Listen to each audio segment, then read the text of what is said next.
UPSC crack చేసిన తర్వాత, ముస్సోరి పోయిన తర్వాత, అకాడమీలో జాయిన్ అయిన తర్వాత ఎలా ఉండాలి? జాయిన్ కాకముందు ఎలా ఉండాలి?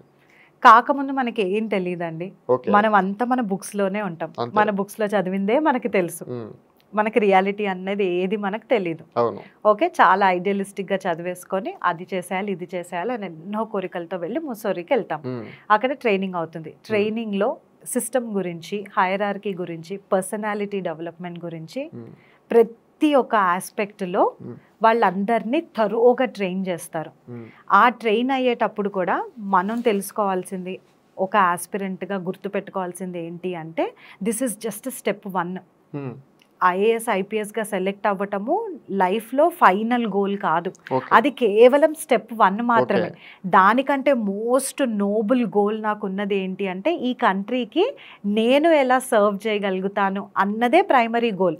చదువుకునేటప్పుడు ఆ గోల్ ఖచ్చితంగా గుర్తుంటుంది మనకి. ఆ ఆశతో, అది ఎంత ఆశ ఎంత స్ట్రాంగ్గా ఉంటే అన్ని ఇయర్స్ మీరు ఇందులోనే ఉండి కష్టపడతారు. ఆ గోల్ ఆస్పిరెంట్ స్టేజ్లో ఉంటుంది. మళ్ళీ మళ్ళీ గుర్తు చేసుకోవాల్సిన అవసరం లేదు.